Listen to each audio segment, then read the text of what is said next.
Good afternoon, everyone. We are going to call the City of Deltona City Commission Workshop for Monday, July 11th, 2022 to order. May we have the roll call, please? Commissioner Bradford? Here. Commissioner King? Here. Commissioner McCool? Here. Commissioner Ramos? Present. Commissioner Sosa? Here. Vice Mayor Vila Vasquez? Present. And Mayor Hertzberg? Here. Now, may we all please stand for the Pledge of Allegiance. Commissioner King, would you like to lead us? Pledge allegiance to the flag of the United States of America and to the republic for which it stands, one nation, under God, indivisible, with liberty and justice for all. Okay, this evening we have a workshop scheduled. We have two items, item A and item B, and we are going to do a reverse and take item B first. So Mr. Peters or Mr. Paradise or who would ever like to come up to the podium. Thank you, Madam Mayor. Ron Paradise, Community Services. For the record, tonight we are unveiling the Deltona Impact Fee Study with a new fee schedule. I'm going to turn the floor over to our consultant, Mr. Clancy Mullen from Duncan & Associates. He is patched in remote. I'm going to be advancing the PowerPoint presentation. Hopefully I don't press the wrong button. Kind of an electronic Vanna White here tonight, but without further ado, I will turn the floor over to Mr. Mullen. He'll be on the big screen here, and we'll move forward with the impact fee study.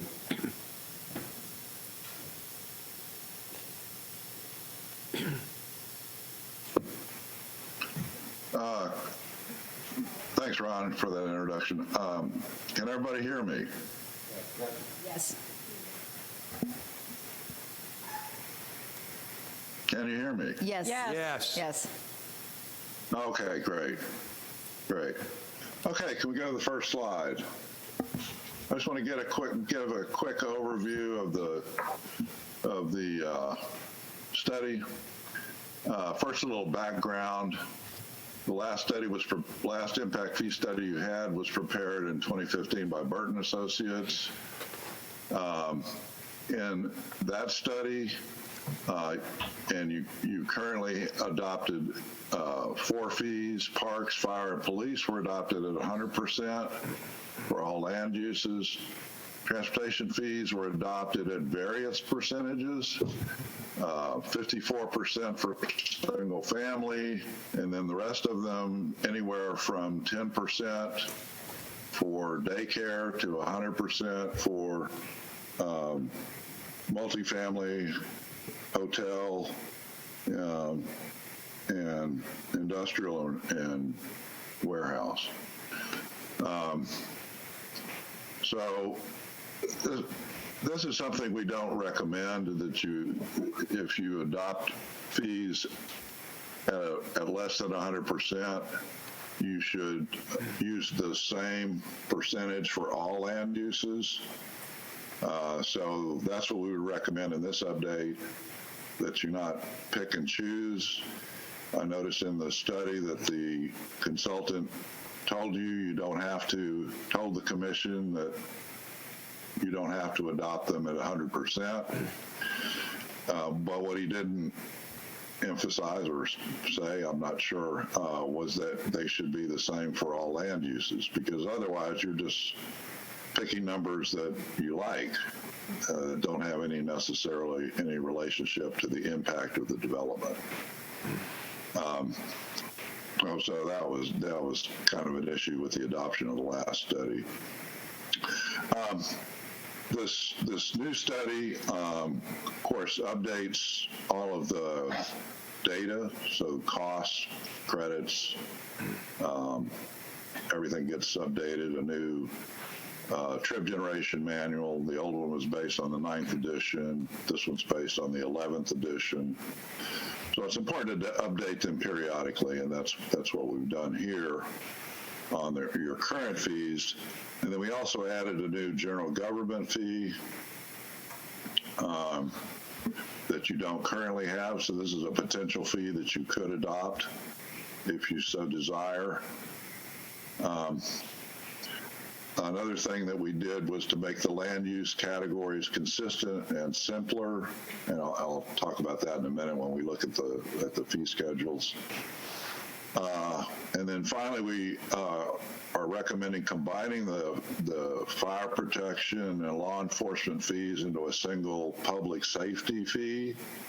This will give the city additional flexibility on how to spend the money rather than have two pots of money. You've got one pot of money. And we'll talk a little bit more about that. Essentially, we're proposing that you're assessing fees not on the square footage, just strictly the square footage of the building, but about how that relates to how the land use or the square footage relates to how many people are present at the site of the land use.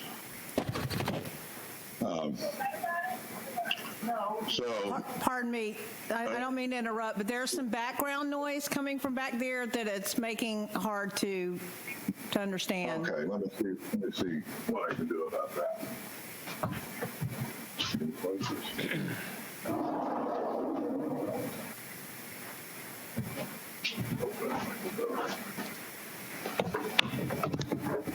All right, I closed some windows. Hopefully that'll help.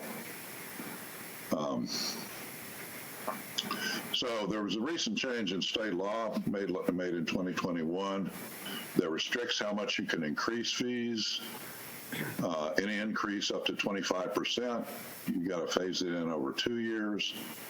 Any increase up to 50% has to be phased in over 4 years. And the fees need to be proportional to impact.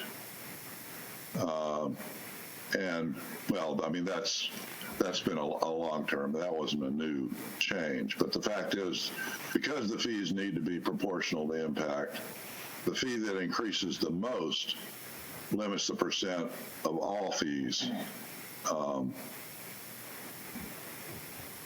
by the end of the phase-in, at least. So, and we'll talk a little bit about more about that in a minute. Let's go to the next slide. Okay, these are the fees that you're currently assessing. Transportation, for example, for single family, $1,044. The fee that was calculated was $1,924. So that was essentially adopted at 54% of the maximum. Under that, you see the multifamily fee. The multifamily fee was adopted at 100%. And you can also see from this that, of course, there's a number of retail or non-residential categories there in that bottom chunk that have been reduced, as you'll see when we look at the current fees that we're or the updated fees that we're proposing. And also notice that we can't put totals for 4 of the categories because the fire and law enforcement fees are based on the size of the dwelling unit, or they're based on the size of the building, whereas your other fees are based on just housing type for single family, multifamily, room for hotel, motel, and movie theater. So you can't really add these fees together and get a total. Minor detail, that's obviously not a critical need, but it's by the change that we're making, you can have a total fee. Just makes it simpler, more consistent. Okay, can we go to the next slide, please? The updated maximum impact fees are shown in this slide. So you can see there's fewer land use categories. And one reason for reducing the number of categories is anytime you update the fees from now on, it's that fee that's going up the most that's going to control how any of your other land use categories can be assessed, how much they can be increased. Because they need to all ultimately be at the same percentage of the updated fee in order to maintain proportionality. And you can see there that you do get total fees because they're all the fees are based on the same assessment basis. In other words, residential based on dwelling unit, non-residential based on per 1,000 square feet. And notice that the public safety fee is now one fee instead of having a law enforcement fee and a fire protection impact fee. You would have a single public safety impact fee. And we're also including in the updated chart the potential new general government fee. Can we go to the next slide? Now this shows maximum change from current fees. Now I've highlighted the ones that are changing the most. So you see for transportation, the single family fee is going up the most. And for that reason, basically that's controlling what all the other fees can be assessed at. With public safety, it's the office fee. Now, parks, I haven't highlighted anything on parks because the parks fees are going down, so there's no need for a phase-in. General government is a new fee, and so there's no restriction on adopting new fees because you can't even calculate, what's a percentage increase from zero. I mean, it's a mathematical impossibility to determine an increase from zero. So there's no restrictions on adopting new fees. It's just once you adopt, even as a phase-in, so even if you adopt general government fees, you say, well, let's adopt them at 25%, and then we'll go to 50% in year 2. Well, it doesn't work like that. Once you've adopted them at 25%, then you need, to get them to 50%, you need 4 years, because you can't increase the fee more than 50% over a 4-year period. So, all right, let's go to the next slide. I just want to talk about why some of these fees are declining. Notice the park fees are going down somewhat, and this is really due to a difference in how the fees were calculated. The previous study used basically equated, had a level of service based solely on acres. And so it essentially equated, an undeveloped piece of parkland with a developed one. And we're proposing basically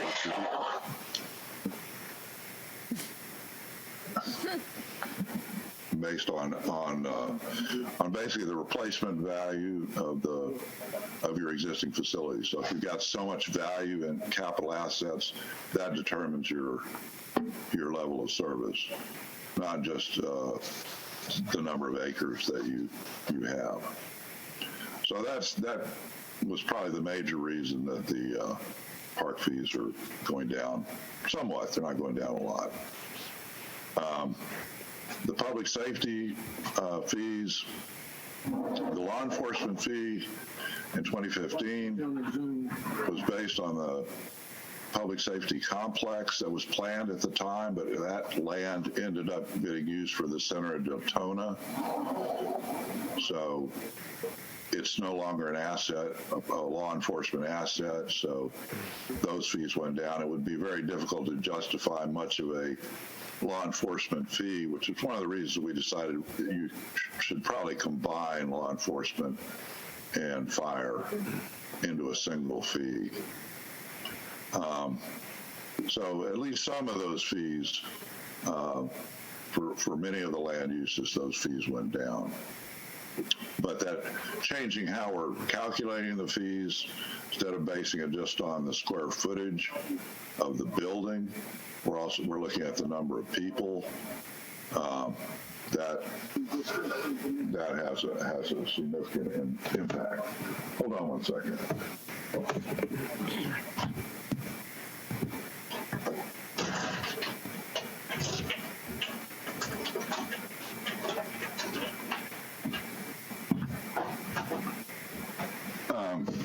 Sorry about that. the next slide? All right, so this slide just shows the fees that would be assessed in the fourth year of the phase-in. And you can see in the bottom part, it tells you, of this chart, it tells you what percent the fees are being, of the updated fee, all the land uses are being assessed. And you notice they're all being assessed at the same percentage, which is something you need for proportionality. So at the end of 4 years, you're not at 100% for all of the fees, of the updated fees. You're at 87% for transportation, but those are still significantly higher, at least for single family. Obviously, it varies by land use. I mean, trip generation rates have changed significantly. Industrial warehouse uses are generating fewer trips today than they used to. I mean, there's all kinds of changes due to that. Parks are at 100% of the calculated fee, but they're lower than your current fees. So, public safety again at about 87%, and general government would be at 100% because you don't need to phase that at all, and that's obviously all new fee that you didn't have before. And then the final column just gives you kind of a total for all of the land use categories, and they obviously vary. Okay, can we go to the next slide? So this is looking at the change from current fees, and you can see for transportation, you're going up, single family detached is going up 50%, but you have, industrial and warehouse are going down, but they're significantly higher than your current fees. So 50% is, of course, the maximum you can increase over 4 years. So it's going to take you 4 years to get to these fourth year fees. Park fees are going down a little bit. Those will go into effect immediately. Public safety fees, basically, even though we can't really calculate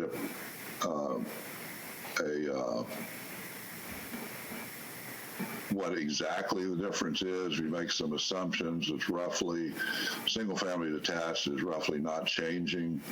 Multifamily is probably a little higher. Depends, it all depends on the size of the unit. But this is just to kind of give you an idea of the fact that fees are going up for some land uses and not changing or going down for other land uses.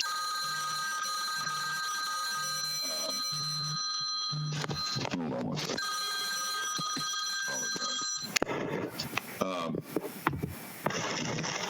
And general government fee, of course, we can't calculate a percent change from zero. So then we get various percent changes from your current fees. So for single family, if you look at the total in the top part of the chart, single families going up about $500, about $400 for a multifamily unit. You got convenience store and fast food restaurant going up a couple of $1,000s per 1,000 square feet. So, it just varies by land use. For most categories, it's going up, especially the major ones overall. We go to the next slide. This gives you comparisons with other cities in the county and it includes, this comparison includes the county's fees that cities assess.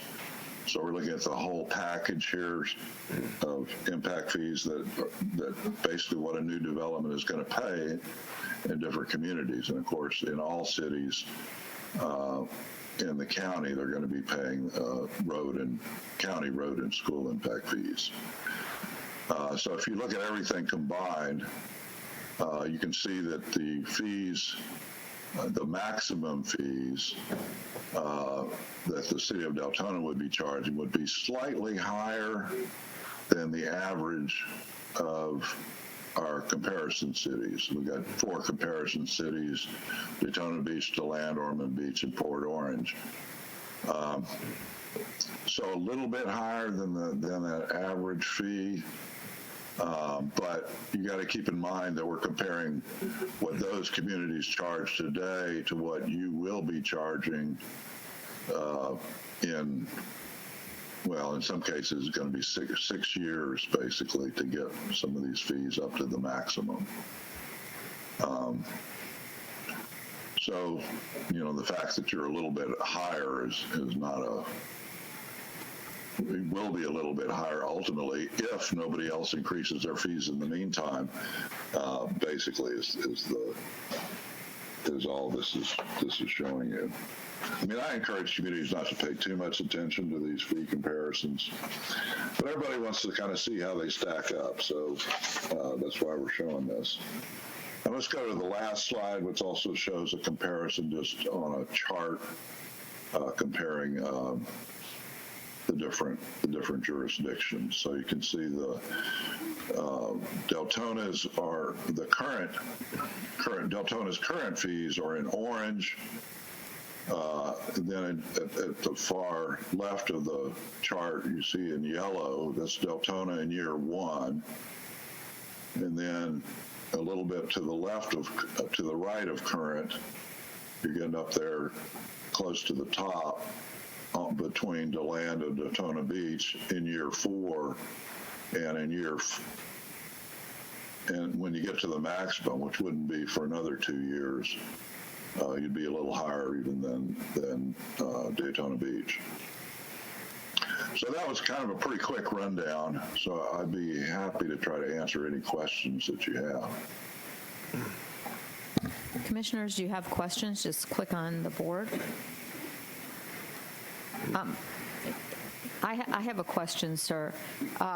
When you look at the road comparison fees for the other municipalities, their road transportation fees are relatively low. Am I right? Yeah. Right. What do they base those fees on compared to what we're basing our fees on? I'm not actually sure.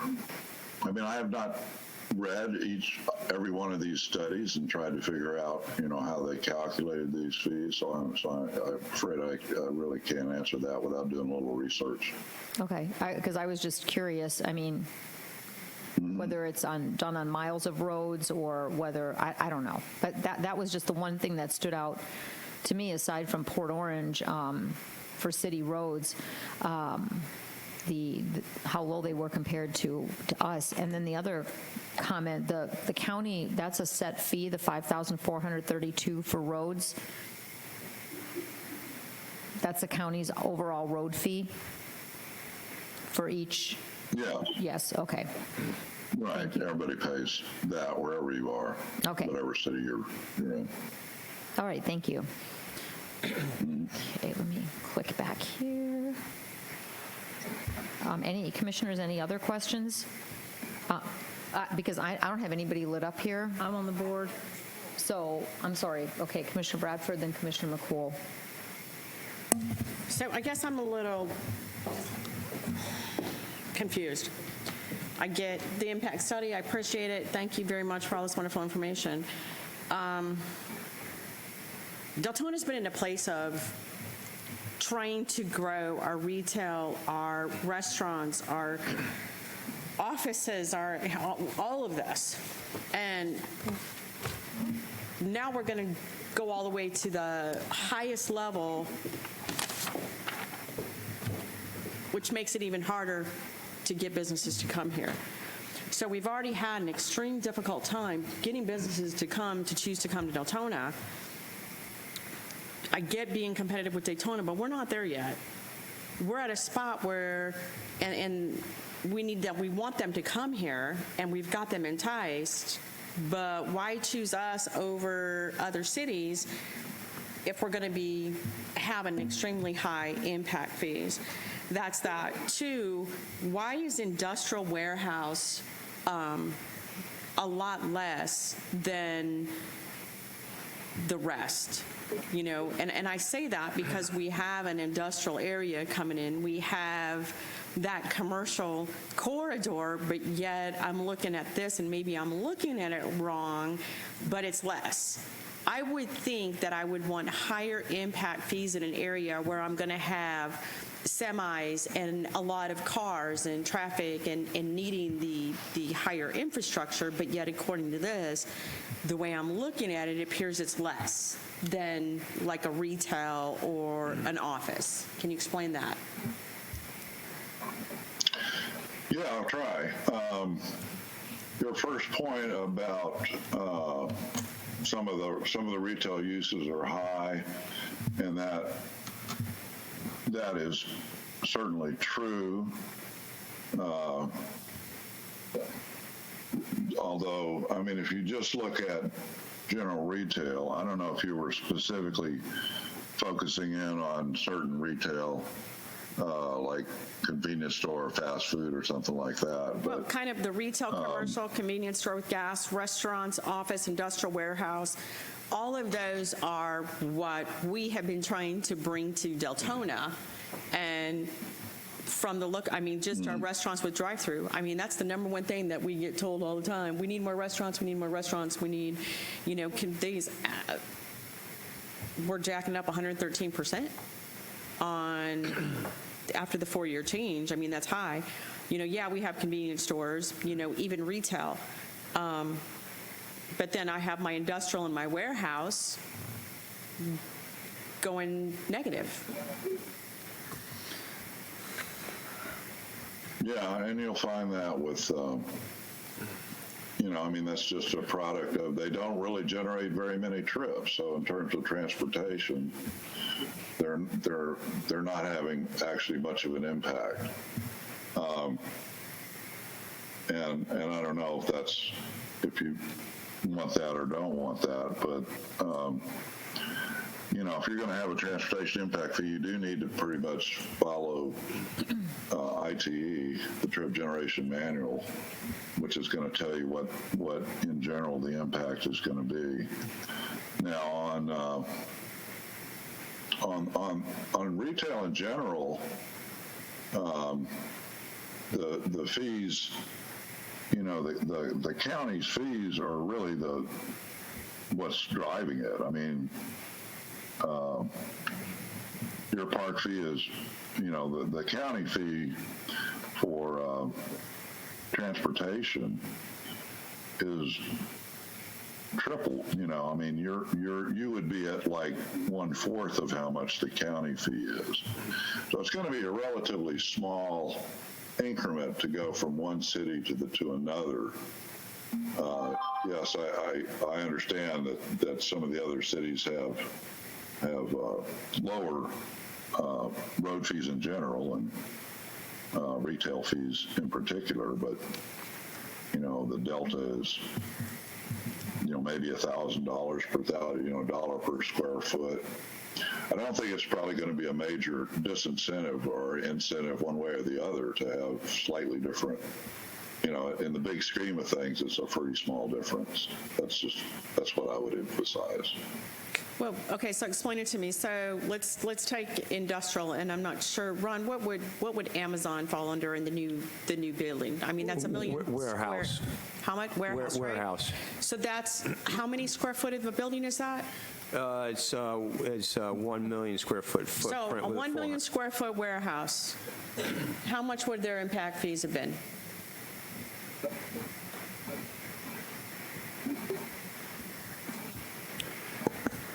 I'm sorry, I don't have handheld No, I'm asking him, calculator like here. the new figures, what would a 1 million square foot warehouse be? Because we have 2 million, we're going to have 2 million square foot buildings off of Graves. Right. You know, and the last thing I want to do is start discouraging from us bringing jobs into Deltona. That is the number one thing that's always been a priority is jobs. And now we're going to be discouraging it because on here it doesn't look like a lot, but you calculate that times 1 million or 500,000 square foot. Right. I mean, that adds up. Right. And if it's any consolation with regard to industrial and warehouse, the public safety fees have been reduced. Right, but now what about restaurants? We've been feverishly trying to bring restaurants to Deltona. So what's that going to do with these restaurants wanting to come here? Why come here and not go to Orange City or DeLand right across the bridge that's actually building a community right across the bridge of I-4? Why would they come to Deltona? Why would they cross the bridge if they're going to be spending a lot more in impact fees? I mean, we got to look at our competition. So the competition across the street from Halifax, where I've heard DeLand's going to be building a whole area over there. So we're just a little higher than them. I don't see Orange City on here, and they're probably the next closest competition because everybody already stays on that side of the bridge. They don't come across the bridge to Deltona to bring their restaurants and their, and I know part of it's for infrastructure, but we're trying to change this.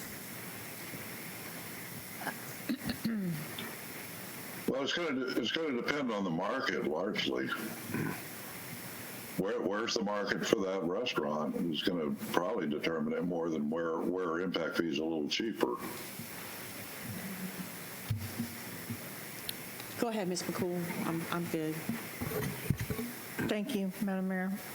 I want to talk about the impact fees as they regard, because I know that it's not included in state statute, but I need to understand these impact fees when it comes to our water and septic connection hookup fees. Because that is, other than roads, that is going to be the biggest challenge that we're, one of the biggest challenges that we're meeting after the fact.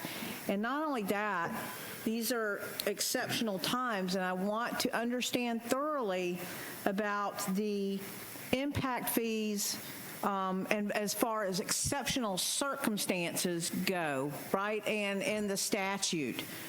There is really gray language there regarding that, what we can do for those impact fees, and we've talked about that a little bit, right? And can you tell me, what is that rationale? What is the burden of proof on that rationale? Because here we have crumbling infrastructure, right? We have need for that. A lot of our industrial commercial hookup is contingent upon us getting these septic to sewer hookups. So can you tell me how that affects us in the big game as far as limiting our impact fees because of how crippled we are by the state, you know, for those. Ron, can you talk about that? Yeah, I think it's important to keep in mind this study did not delve into water and sewer impact fees. And a lot of the reason for that is because traditionally water and sewer impact fees are handled through utilities. And here we've got other public facilities that are driven by land development type of activities, not necessarily involving, you know, cost to operate utilities as well. That's kind of, you know, maybe an oversimplification of what I'm trying to or what I'm communicating here. But like I said, we didn't delve into the water and sewer fees in the course of this study.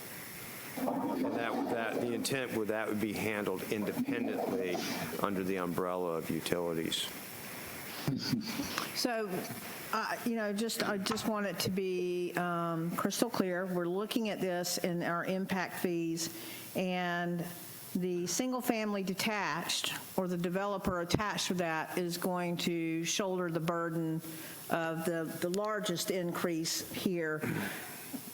Can you give me just, before the public, I understand this, Ron, but public and institutional, tell me who that is, public and institutional. It could be a city fire station, a house of worship, or a private school. Okay. And how does this, okay. So,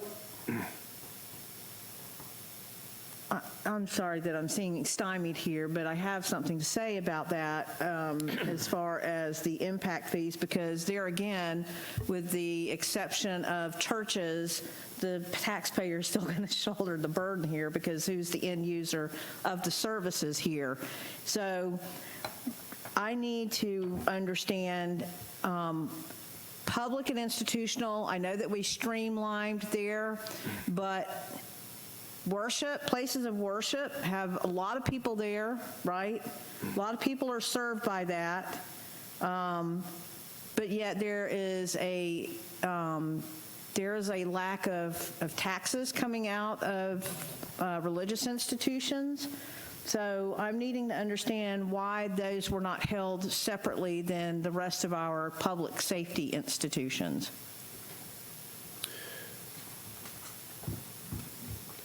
Mr. Mullen, I'm going to turn the floor over to you to field that question. Well,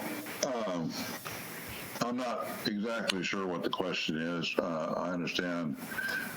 I mean, the public institutional category is kind of a broad category. It does, as Ron said, include things like schools, churches, nursing homes, hospitals. It's generally public facilities or quasi-public facilities, nonprofit kind of things. So I'm not sure what the concern is about that. I guess. I think if I don't mean to put words in the commissioner's mouth here, but I think, what's being asked is it possible to look at a greater breakdown of land uses? Is that kind of what you're driving I am. at? With the public and institutional, listen, I understand single family detached. I do. Captured within public and institutional are entities that do and do not pay taxes that further serve the public. Okay? So I'm just trying to understand. I'm not attacking religious institutions. I'm talking about breaking this down as to who the taxpayer is and is not. Because we have those disparities here in Deltona that make us exceptional in that respect. I think it's important to keep in mind that impact fees are not intended to manage those disparities. They're based on like for transportation, the trip generation rates associated with those type of uses. How many trips do they generate? That's the underpinning methodology for the transportation impact fee. And,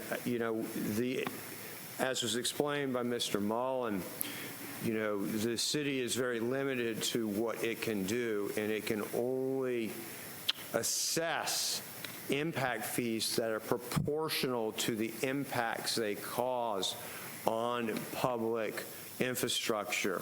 The status of those uses as far as they're tax exempt or not does not really play into impact fees. Am I correct, Mr. Mullen? Yes, that's correct. Well put.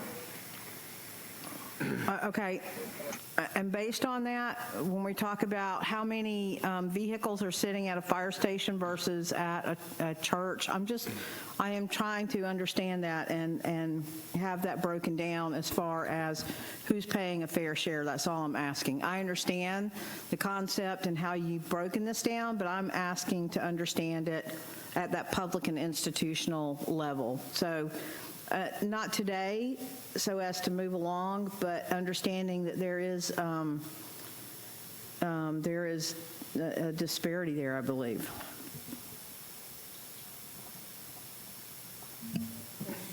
Thank you. So, Mr. Paradise, I have a quick question. Yes, Madam Mayor. So, just for clarification, when you look at impact fees, and you are a business that is coming in on, for example, Howland Boulevard and Graves, those impact fees, because those two roads are county roads, those impact fees are paid, they pay county impact fees. And city, correct. So they're paying city transportation impact Yes. fees as well? Yes. And but is that not double charging? What this does is it allows the city to invest in the transportation network at large. So, Yeah, if I could just butt in here, it's the county transportation fee pays for county roads, and the cities are only for city roads, and we're talking, the major roads, the arterials, the collectors. Yeah, I think it's important to keep in mind that Deltona rests within County Impact Fee Zone number 4, which includes a larger geography than just the city of Deltona. Though, just as a sidebar, we do try and direct those impact fee revenues to improvements within the city, but that's not always the case. well, I'm just looking at your study, and I'm looking at page 15, and when you have Table 6, major roadway inventory, you're looking at the major roadways that you're provided, an inventory of the existing city arterial and collector roads, and that includes Catalina, Cortland, Deltona Boulevard, Fort Smith, India, Newmark, Normandy North, Normandy East, and Tivoli. And so those are the ones that are the main collector roads, right? Yeah, those are thoroughfares identified within the comprehensive plan. Okay. I just Certain want to. segments thereof. So help me understand this table. So when a business, again, comes in, and I'm trying to clarify this with Commissioner Bradford's comments. So if a business chooses to come in and builds on Howland and Graves, they're paying impact fees to the county for transportation. I'm only talking transportation. I should clarify that. I understand the law enforcement and so forth, public safety. So are they paying city transportation impact fees as well if they're located on the 2 county roads? Yes, ma'am. And then where are we allowed to use those impact fees? Those impact fees are distributed by the county within the impact fee zone, which, like I said, is a much larger geography than the city of Deltona and southwest Volusia. So the county gets the impact fees that are paid to the city? No, they get their impact fees. I understand that, but what about you're saying that you're going to pay for impact fees for the city and the county if the business is located on an intersection or an area of 2 county roads? I misunderstood. I'm sorry. You're asking, so I can answer this question. You're asking that a development on a county road pays city impact fees. Where do the city impact fees go? Yes. I get it. I'm sorry. I'm kind of. And the reason I ask that is our arterial roads are county roads, and we don't generally contribute to that cost, do we? No, we do not. Those city impact fees will be used like a good example is the three laning of Fort Smith Boulevard. That was financed based on impact fee revenues that Okay. was generated citywide. Okay. Does that answer your question, Madam Mayor?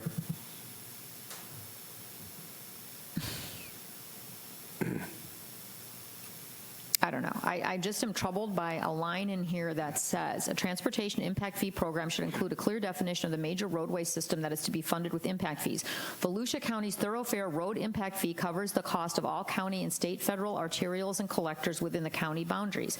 Development in Deltona also pays the county's thoroughfare impact fee to the county.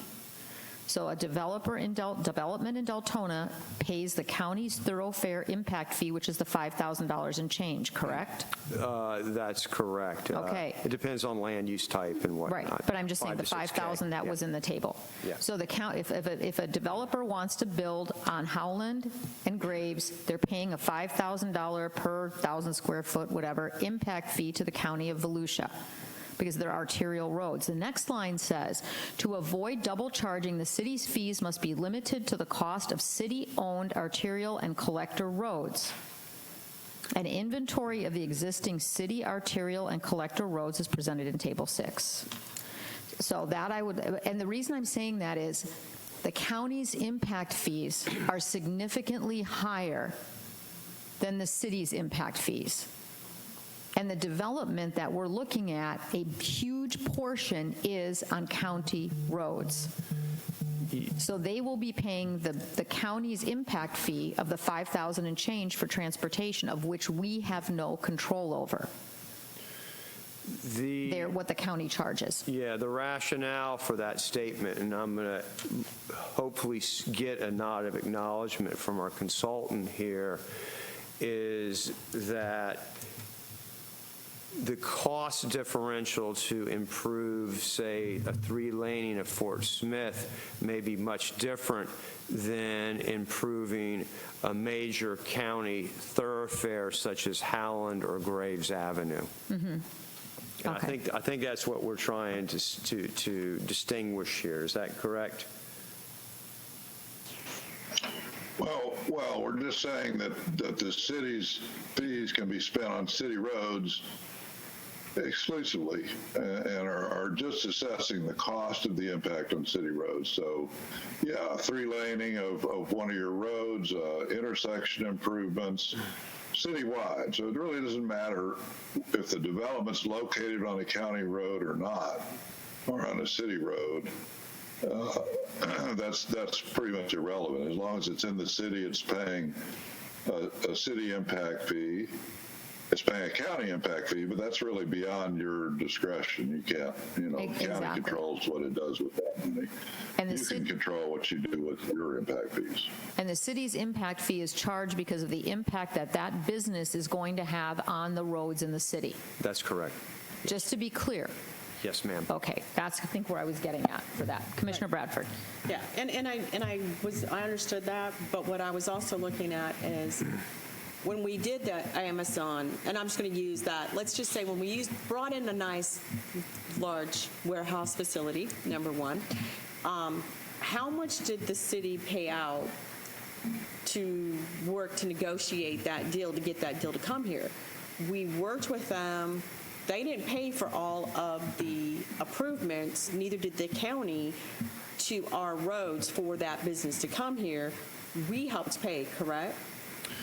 And would not a impact fee have lessened the burden if that impact fee could have, how do I want to put this? The additional charges that we had, for the additional road work, could that have been utilized with the impact fee?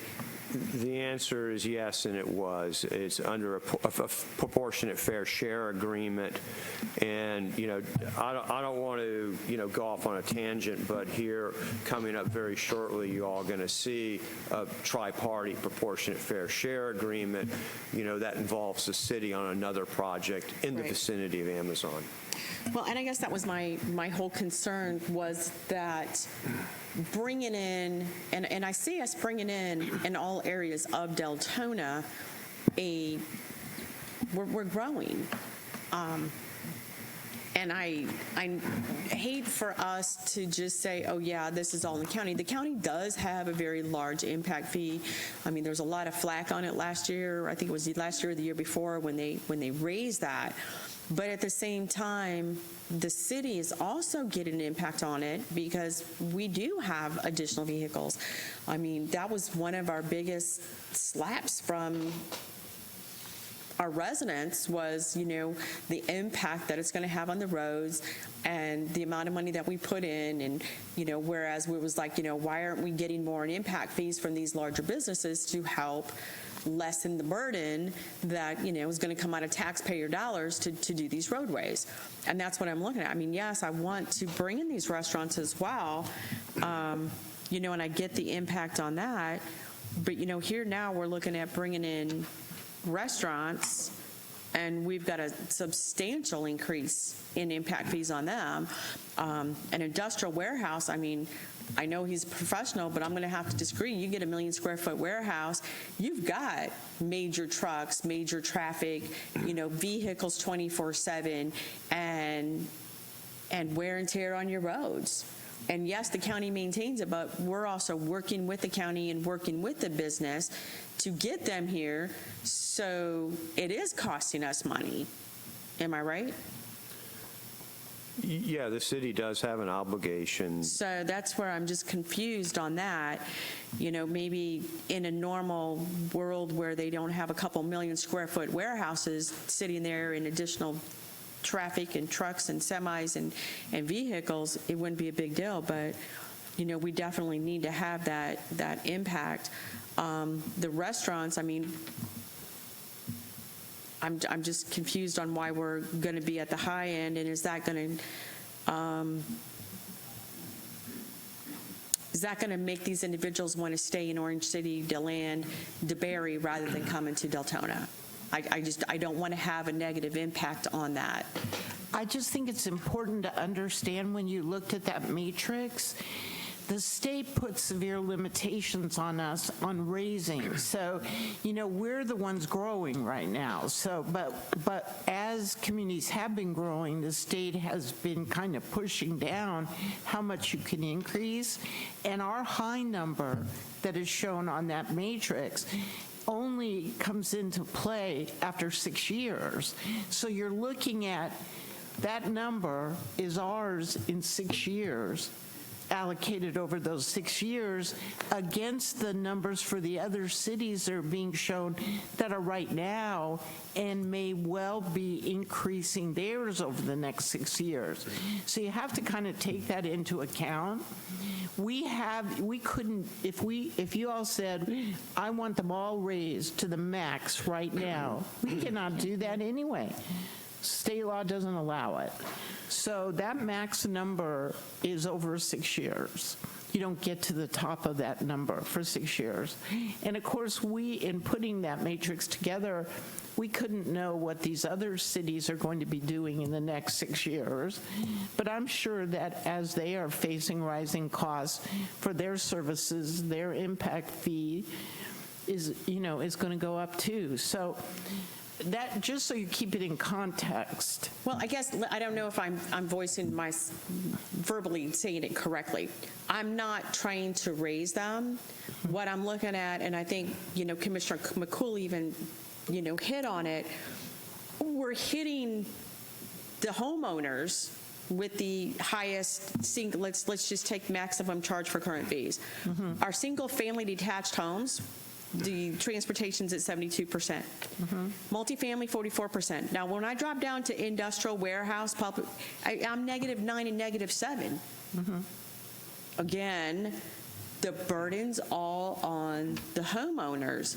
So my question is, why isn't there more of a burden on the industrial warehouse transportation fees, I guess to equate these to real-world numbers, it was asked, the warehouse, under this fee structure, a 1 million square foot warehouse would pay northward of $400,000. And you look at your typical restaurant with drive-through or a convenience store, typically about 3,000 square feet max. They're looking at about $40,000 of impact fee payments. And, per 1,000 square feet, your trip generation at the convenience store with fueling stations is going to be more than the 1 million square foot high cube warehouse, for example, that is being proposed in I-4 Logistics Park. That's just a volumetric thing. Obviously, the number is going to be a lot more for the 1 million square foot facility than it is for a much more modest size commercial development. The rates, as observed, yes, are much higher.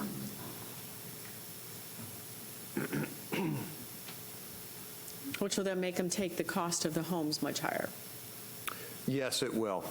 Those costs will be passed on to the consumer.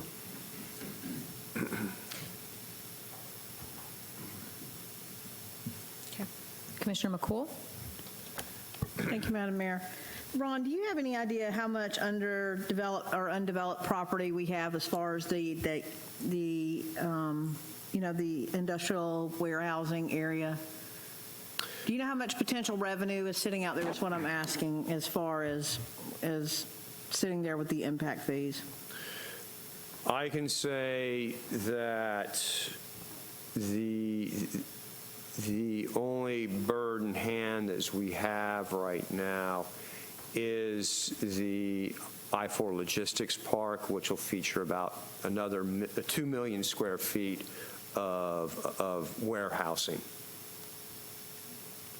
And as far as the residual, the other land, there are some, ownership challenges and whatnot that, anything we see will probably be smaller scale.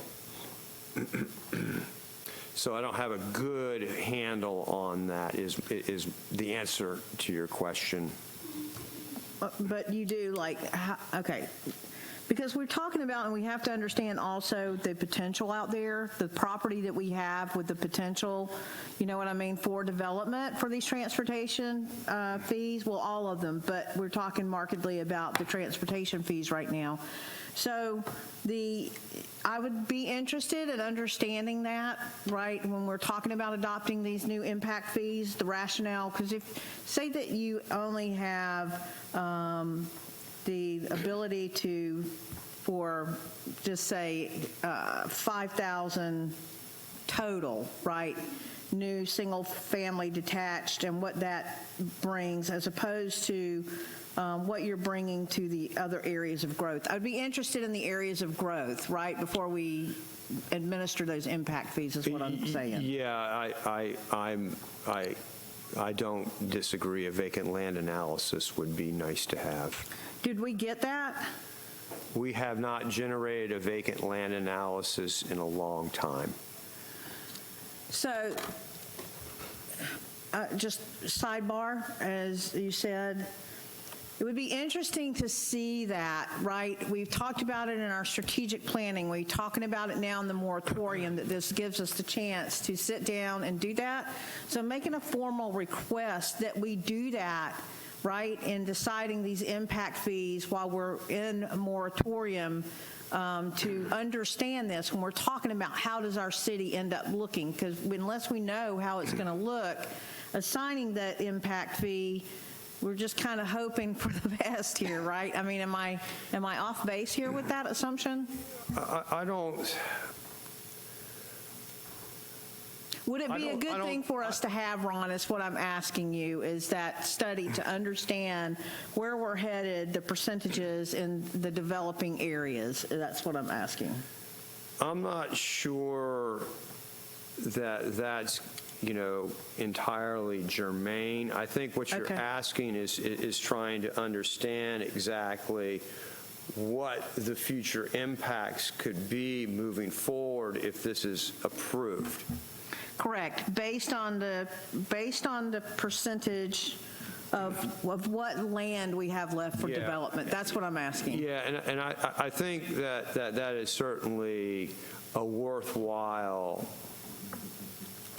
discussion to have, especially during the scoping and during the update to the city's comprehensive plan and land development regulations. But I think, this proposed $1,791 impact would be in new development X, or the vacant lot next door in the Deltona Lake subdivision. So I guess what I was trying to ask, I get that, right, is there going to be a disparity after we've developed everything? Just putting it out there. After we developed everything, Deltona can't grow anymore, right? From now to that point, is there going to be, are you confident with these numbers that there's not going to be a disparity in between a single area paying more than it should pay based on its growth projection rather than what is here? Are we confident in what we have here? There will not be a disparity. Like I said, infill development in the Deltona Lakes subdivision out there 41 square miles, or a new development, each unit's going to pay the same amount. And that is If I can jump in here. I'm just talking about the ratio of proportion of development. Sure. Right, so say our overall growth in our city, right? Is it going to be 3% residential, and then 10% retail, commercial, and then so forth and so on, right? I want to make sure that based on that growth potential, that the proper people are paying the proper impact fee. From a tax policy standpoint, for a suburban community, you typically want a 70-30, 60-40 split. 70% residential, 30% commercial, or 60% residential, 40% commercial. That is what most people would say would be a healthy mix from a tax standpoint for residential versus commercial. And where are we at, Mr. Peters? We're nowhere near that. What are we at? We might be in the single digits at best when it comes to commercial versus residential. And that in lies a part of the problem we have in the community is why our millage rate is high, a number of things that affect us. The 70-30 split is good because you have a nice, healthy relationship so that if you want to go to the grocery store or go buy a dress, at 70-30, you can probably do it. At 90-10, which is a guesstimate, please remember a guesstimate, that means you got to leave the community to do your grocery shopping, your dress buying, and those things. So ideally, we would like to get to a 70-30 split. We're way behind the 8 ball, so I don't know we'll ever get there because it would require tearing down houses to put commercial in to make up some of it. But I just want to give you that number because that is an important number to remember. Once again, it's a lot based on demographics. I've said it so I'm blue in the face. Businesses use the demographics and what the median income is for the household as to what drives most of the commercial, the chain sit-down restaurants, the chain drive-through restaurants. All the businesses use very similar information. I get tired of people talking about how much commercial is over in Orange City, but portions of Orange City benefit from certain communities like Summer Haven, Saxon Woods, the Berry Golf and Country Club, Glen Abbey, the development over in Victoria Hills. Those are higher income communities, so they're able to draw off of those demographics. In the Howland area, we have Victoria Park. We have a very nice subdivision in Deltona, just off Howland in that area, that we draw those demographics to drive people who have an interest in the Howland Graves area to do commercial development.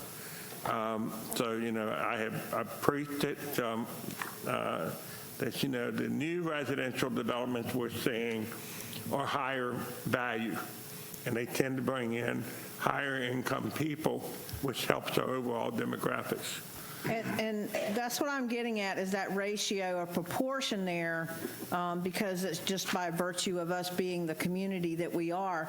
And I'm just wondering also, my last question, and I'm sorry, but I wanted clarification for that, is that we are a residential community, and we have a lot of people here trying to bring more business here.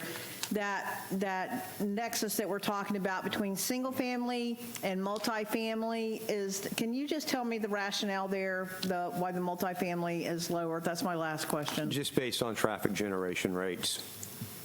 I'm not, okay, go ahead, Ron. It's just based on, typically in multifamily, there's smaller family units, less drivers per house or per unit. Not in Deltona, I'm just saying. If I can jump in. This is all driven by traffic counts. A multifamily typically is about 70% of what a single family detached is in terms of traffic volume. The difference is, if you look at it from a per acre standpoint, multifamily, such as apartments, tend to be anywhere from 12 to 24 units to an acre. So you take 70% of that, it's a lot more traffic coming off per acre off that multifamily that's going to impact the road network. Conversely, you have a subdivision 2 units to an acre, that's 20 trips per acre, much lower than what a multifamily would generate on the road network. So, a lot of this isn't just strictly the number of houses, the number of traffic. It also has to do how much land are we using to generate that traffic. And I thank you. I get that, and I understand that. And I just, again, as we move through that, would like to, you know what I mean, to dig more into that. Thank you. Vice Mayor, and then Commissioner Bradford. Thank you, Mayor. I have a question that I would like to have it clarified. I know that the question came up about the churches and the nonprofits and that are now paying towards this. Is that a decision made by the city?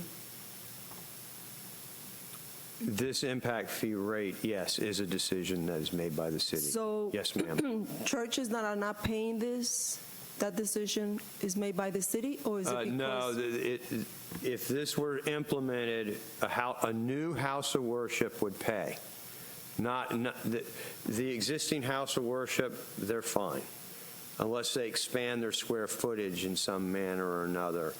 But a new house of worship, yes, would pay this impact fee. So it's for new ones, okay. Yeah, it's just, everything here is applied to basically new development, including square foot expansions.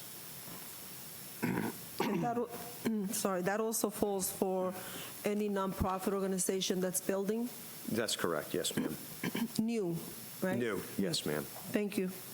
Commissioner Bradford? Okay, and I'm sorry, guys. So when I look at the chart, page 8, it's going over table 3, % change from current to maximum fees. Okay, so let's go to, like we talked about, retail, commercial, restaurants with drive-through and that.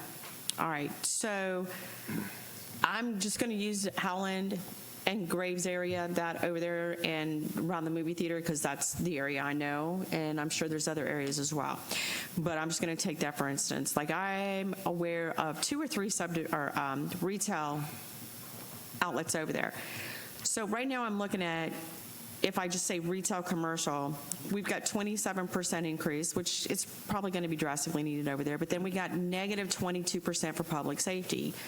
Are we not going to have an increase with fire and law if we do have the increase? Let's just say that that area over there, gets developed. Let's just say that between, all the larger facilities over there, now we've got these larger these retails coming in and the restaurants coming in.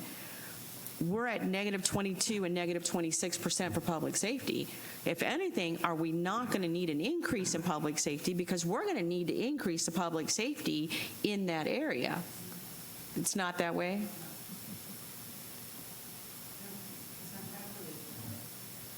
Okay. I think some of the charts are just confusing, but I mean, because this study is putting police and fire together, and can you explain it better than I can, Ron? Why it's showing. I mean, the commissioner's saying that area might grow, but yet we're showing it declining, but that's not the reality. No, that's not what I'm saying. I'm saying that, right, I'm saying that we're not going to be increasing the impact fees in public safety, that is fire and police. And, your other categories you had mentioned. Let's just say the fire, the police. Yeah, but that's not really what's happening. So I just want to make sure, that we're covered, because when we're sitting up here and we're saying we want to add law enforcement because, we're obviously going to have more responding to, causing that. I want to make sure that it's not like, oh, well, this went down and we don't have the funds in here, for the additional impact fees for that. Commissioner Bradford, there's a note in one of the slides that talks about part of the reason that the fire and police impact fee went down is when the original impact fee was done, the property that the center is on was contemplated to be a public safety facility. When that didn't happen, then the, quote, needs of the community went down, and therefore the amount of impact fees necessary to pay for those needs went down. So a big part of the reason for the reduction there is the fact that when the original study was done, correct me, Ron, where the center is was going to be a public safety complex. That had a value. So we were looking at the impact fees that would be necessary to pay for that facility. When the center was built and that public safety didn't occur, then the needs that we're trying to pay for went down, thus resulting in a smaller impact fee necessary to meet the needs. But I'm not saying we're building a public safety building. Okay, that's not what I'm asking. We're building a commercial retail, right? Transportation impact fees, $2,175. Public safety, $127. General government, $84, right? What I'm saying is then on, the next slide, on the slide, it was basically talking about then that the public safety amount that we're collecting in that impact fees is gone down. But so why would I collect? Commissioner Bradford, I think you're looking at the fourth year change. That's the fourth year. If you look at, and I might be wrong, correct me if I'm wrong, Ron, because I was looking at the current assessed impact fees are on page 3, and fire rescue is $123 for everybody. Law enforcement is $63 for everybody. That's page 3, where it's current. Everybody pays the same. And then when you look at page 4, it's updated maximum impact fees. And you're looking from public safety for a single-family house is going from 123 to 429. Where you're seeing the decline for an office, it's going from 123 to 322 at the max. Where you're seeing the decline in public safety is the industrial, warehouse, and public institutional. From 123, it's going down to 186 total. It's going down to 77, 77, and 69, correct? Because you're using, it's 123 for fire, 63 for law enforcement, which comes out to $186 total that everybody's paying right now, $186 in fire and law enforcement right now. A house is paying it, a restaurant's paying it, a warehouse is paying it. So when you look at the next slide, we've changed it up. And the only thing that what's dropped down is retail commercial from 186 down to 146, convenience store with gas from 186 to 137, and then industrial, warehouse, and public institutional have gone down from the 186 down to 77, 77, and 69. Everything else has gone up. Restaurant with a drive-through's gone up, and office has gone up. And so multifamily and single family have all gone up. Okay, so you're looking at, so if I look at table 2 on page 3, and then when I flip the page over to page 4, it says the percentage changes that can be determined are summarized in table 3. So that table 3 is giving us percentages for the table on the previous page. I think I'm on a different table than you. I think I'm on a different table than you. Yeah, so then table 4, that table that I'm reading where it's saying negative, it's summing up table 3, and it's saying, according to table 3, these are the maximum impact fees. That next table 3 says the percentage changes that can be determined are summarized in table 3. Maybe I'm reading that wrong. And then the table 4 basically then goes into, so that's like, that says in the event that the city decides not to pursue the extraordinary circumstances option, the consultant's recommendations. Are you on the big impact fee thing, the 40-some pager? Yes, I am. Because I think I'm on the 1 through 10 pager. You're on the big one. I'm on the big one. Okay. Right. So when I'm looking at that one, it's basically stating that this is summing up this table, and that's what I'm saying. It says if you don't want to go with that, then this table. And according to the notes, it's basically stating that the public safety on retail, commercial, convenience store are dropped, industrial, warehouse, and public institutional are all dropped when it comes to public safety. If we have an increase and these businesses coming in, if anything, I want to make sure that we're not bringing enough to cover the public safety we're going to need, because we're obviously going to need more law enforcement, fire at that time. Maybe I read it wrong. Mr. Mullen, do you have any insight, to kind of, discuss the rationale between, the proposed fees and kind of field Commissioner Bradford's question along those lines?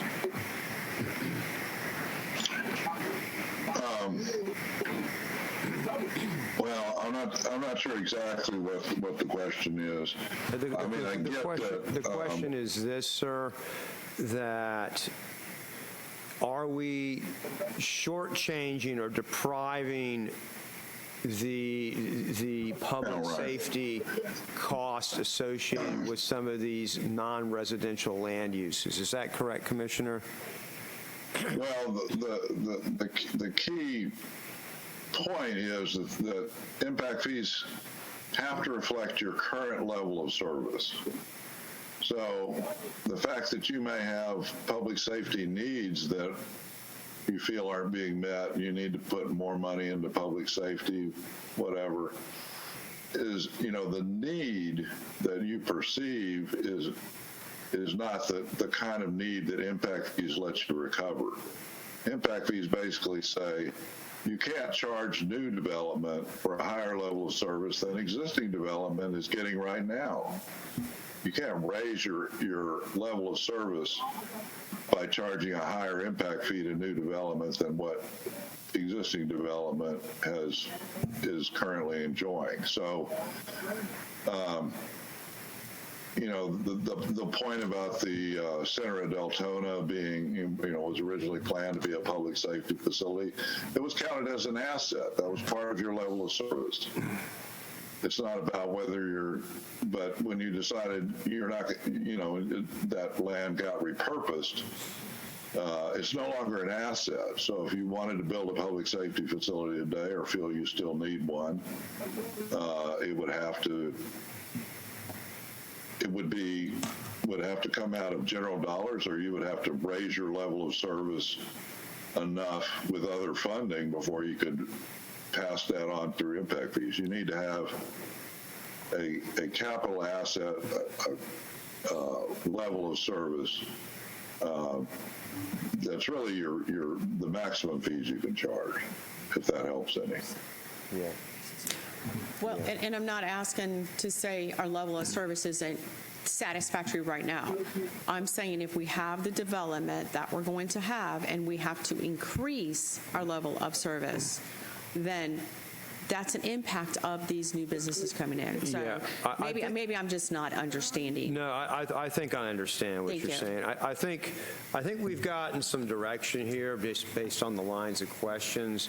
I like to go back and revisit some of these things, kind of massage this language a little bit, maybe here or there, and get with the consultant and kind of, maybe explain some of these things a little bit more clearly, if you will. Detail to Orlando or Deltona and what we have coming to Deltona and what, even through our strategic plan, what we've discussed. I mean, we've discussed that all of our corridors, we're going to have this growth and have it outlined. And if I look at this is, to me, I feel like it's almost totally opposite of what we've discussed, and I want to make it easier on you guys to bring it in, not harder, to bring the development in and to designate these areas and say, okay, this is going here and this is going here. To me, we're making it harder and raising impact fees in areas that we really need to evaluate. Are we trying to take the burden off the residents and bring more businesses in? Because if we are, we need to make it easier for businesses to come here. Okay. I'm not talking too easy, Albert, don't have a heart attack. I'm not talking too easy. I'm talking where, they're going to cover the fair share, but not like, hey, we're at the top over here and let's go over the bridge somewhere else. That's just my concern. Understood.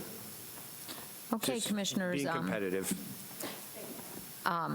There are no more questions, so I think, Mr. Paradise, do you have Yeah, I think clear enough direction? I'd also like to see, at one point, years ago, we had a economic development town hall with Mr. Wanamaker, and I've asked that we look into that again multiple times, and we need to do that because I think it's imperative that the dais and the public understand what drives a restaurant or a business or a warehouse or something to come into this city. And whether it's a fast food restaurant or a dollar store or a cheesecake factory, where do we fall in line for the demographics? Because this isn't your mom and pop's economic development anymore. Everything is run by the numbers. And it's run by the trips, and it's run by the income, and it's run by your dot and how many you're going to draw around that radius of where you want to put your business and what your potential income is. And the hard costs for a building are a lot of times calculated into where a business is going to go.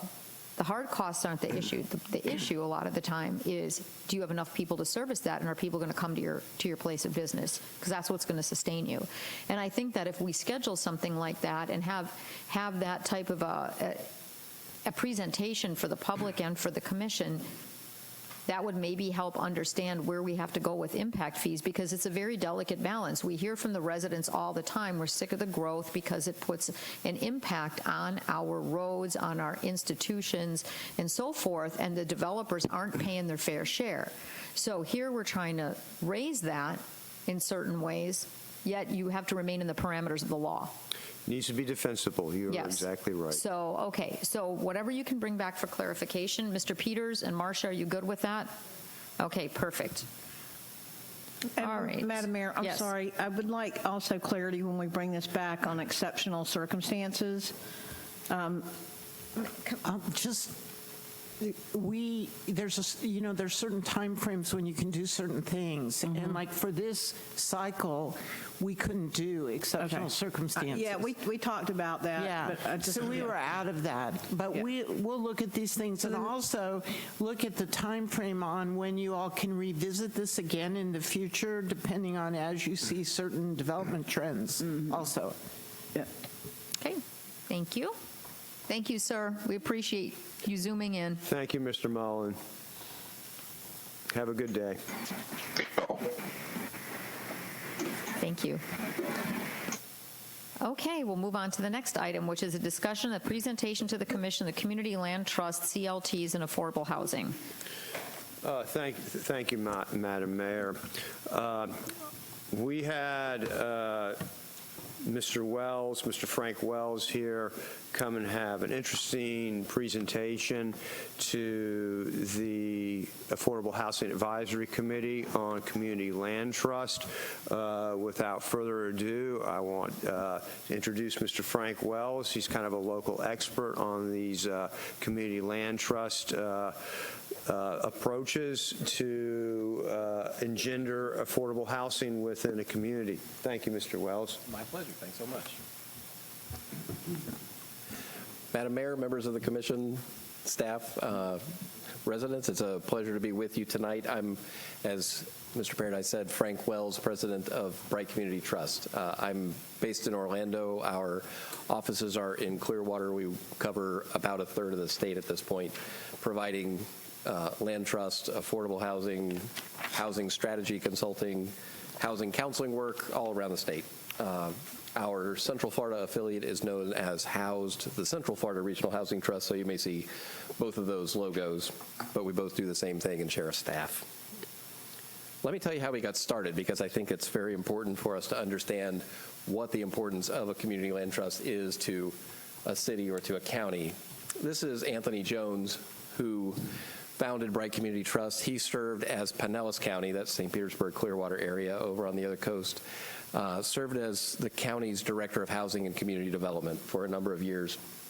When Anthony was a young guy, early in his career, one of the first big projects he ran was the county's investment in an affordable apartment development project. And so the county was being asked by a developer to put in a couple $1 million of subsidy that would subsidize the cost of those apartments so that it could be rented out below market price to people at lower income levels. And as part of the contract, these apartments are going to stay affordable for 15 years. And when Anthony told me this, he got a kind of smile on his face and he said, you know, when you're a young guy at age 30 or so, 15 years seems like forever. And then you get a little gray in your hair and you start to think, oh, 15 years is not actually all that long on city and county kind of terms, where we're talking about building assets that are going to last us for decades and decades. So fast forward 15 years, Anthony had gone from being an employee in the division to running housing and community development, and the phone rang, and someone on his staff answered the phone, and it's someone who says, I just got home from work. I've got a notice on my door that says my rent is going from $600 to $1,100. I can't possibly afford that. What are my kids and I supposed to do? I thought this was an affordable apartment. How can this happen? And then there's another call, and then there's another call, and then there's another call. And when they brought this to Anthony, he said, oh, this is that apartment project that I ran the county's investment on, and 15 years has gone by like that. They started looking at how often does this happen? Is this kind of a one-time fluke? And what they found out was we invest money every year in subsidizing affordable and workforce housing. Over 50% of those dollars go to replacing units that have expired out of affordability that we're just replacing as assets.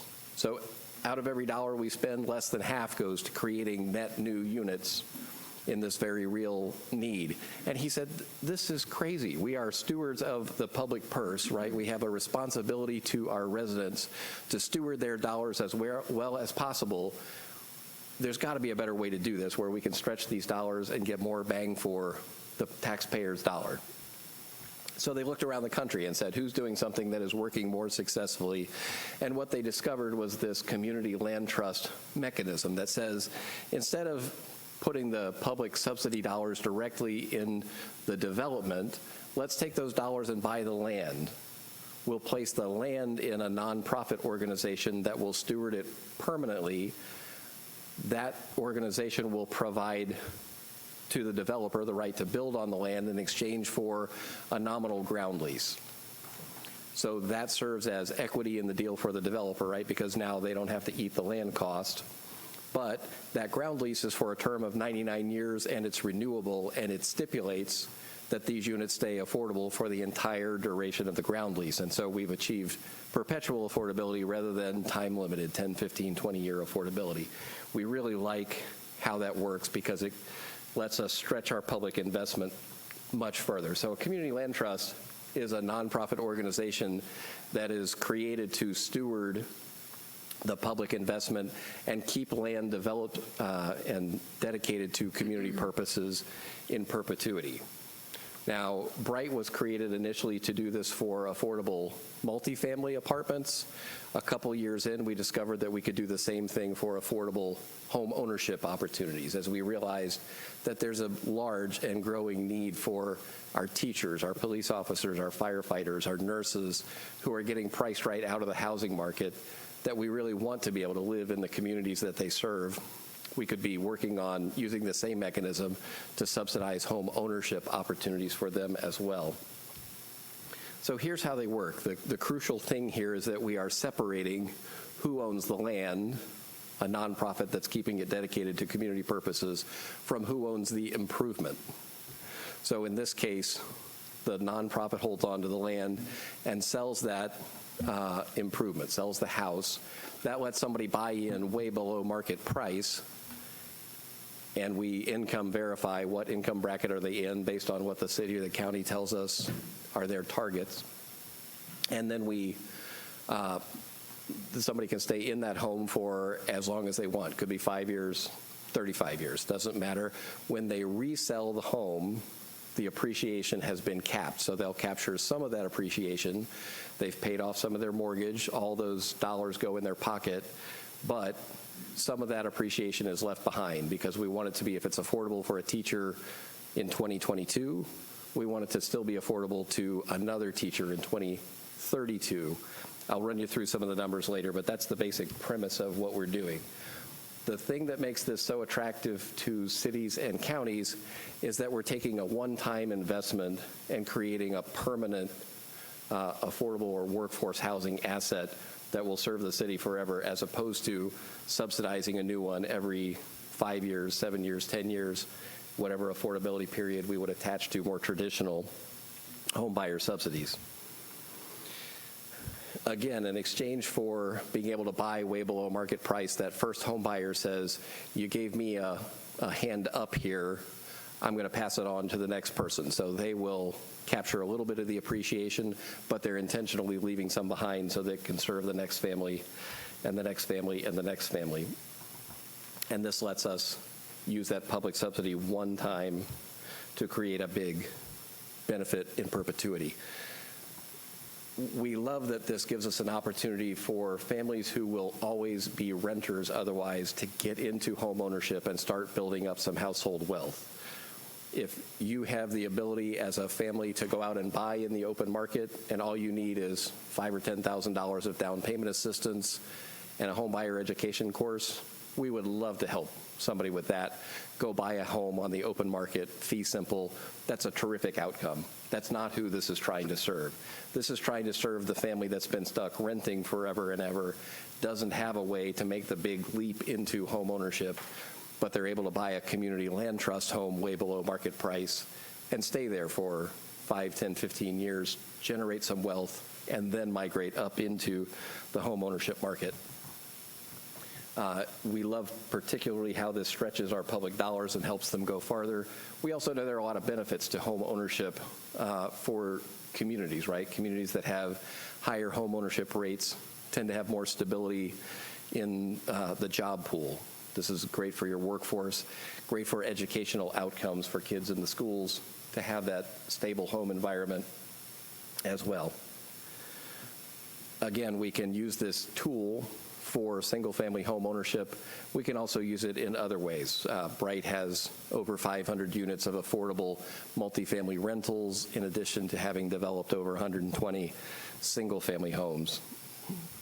And in some cases around the country, we even see this being used for preserving commercial space, artist space, some other community uses like that.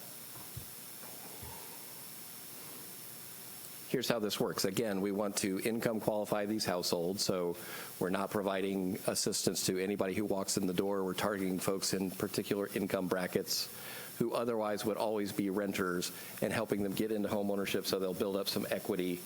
But we do it in a way that we put that subsidy in one time up front and then we're done.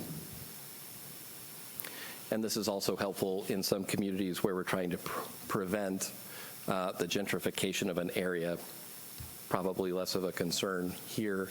One thing that's particularly worth noting is there was practically no predatory lending coming through the Great Recession in community land trusts, because we make sure that all of our home buyers go through a HUD-certified home buyer education course. We're looking over their shoulder, going through their financial documents with them, making sure that they're getting a real mortgage that they can actually pay and not trying to buy too much house. Our landowners, our homeowners don't wind up with a 5-year adjustable rate mortgage that's going to get them underwater when the mortgage resets and so forth. And because of that, in the national market, 4.5% of homes at the peak of the foreclosure crisis were in foreclosure. It was only about 0.5% of all the community land trust homes, because we've done the work up front to make sure that our home buyers are educated and that they're not buying too much house. Same thing on a slide.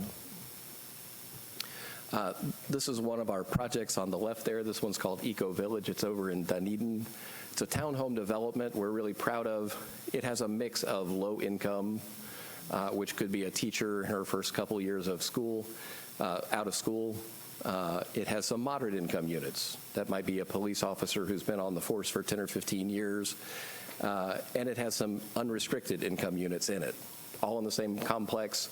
These are also net zero energy homes, so they're built with a very efficient building envelope, and they have solar panels over their garages, so the power bill over the course of a year on average is $0. On the right here is one of our favorite success stories. This is a home in Clearwater. That woman in the center there is the assistant director at an after-school child care center. In the background there, you can see her two daughters at the time. One of them's in middle school, one of them's in high school, and the girls have never lived in their own bedrooms. Mom had only been able to afford a two-bedroom place growing up, so the girls had always had to share a bedroom. You can imagine their excitement that Mom is becoming a homeowner and that each of the girls gets their own bedroom in this house. So here we are cutting the ribbon with the mayor of Clearwater a few years back. These are really exciting success stories. This is the kind of work that Bright does, and as I mentioned, we're a HUD certified housing counseling agency, so we do the work on that side, not just the housing development side of things. Let me talk to you for just a second about how many different prices a house can have, right? It costs a certain amount of money to develop a home, the construction costs, the cost of construction financing, the cost of the builder staying in business and so forth. That number may or may not be higher than the appraised value. In a city like this, we would expect that we would get relatively robust pricing. In some of the communities where we work, we're not able to get appraised values even as high as what the construction cost of construction is. We also have to look separately at what can somebody actually afford to pay for their mortgage. And we use all those factors to think about what's the sale price we're going after with this unit. And we may, in some cases, be thinking about what's the target price that we're trying to get to in this neighborhood? How does that fit in with the other homes in the neighborhood? Let's put a few numbers with this. Picked a typical recent development.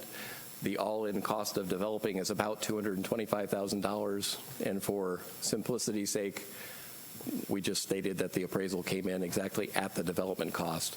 Now let's look at a household where the income is at 80% of the area median income. That meant for the family, the income's about $55,000. I should have updated this slide in the last 30 days with the way interest rates have gone up. They can probably afford less than $185,000 if they were getting a mortgage today, but we're pretty close there. $55,000 income means $185,000 mortgage. So we're going to sell them that home at $185,000. That means the gap between $225,000 and $185,000, $40,000 of subsidy we're putting in. Why do we care so much about the land trust and preserving affordability? Well, let's say after 10 years, they stay in the home. Our most typical, quote, appreciation formula says you can capture 2.5% of the increase in the home value starting in the third year. That means after 10 years, you can capture 20% of the appreciation in the home price. If you paid $185,000 for it, then you've paid off about $38,000 of your mortgage in those 10 years. The resale restricted price has gone up 20% from $185,000 to $222,000. That's another $37,000 that the homeowner can put in their pocket.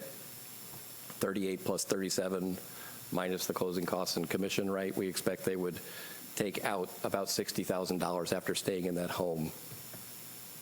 But let's compare that with what would happen in a traditional affordable subsidy, right? We would let them buy that home at $185,000, and after 10 years, it would reset to market rate. That market price, just using Florida's long-term 40-year kind of average, certainly we have not seen 4.1% housing appreciation in the last few years.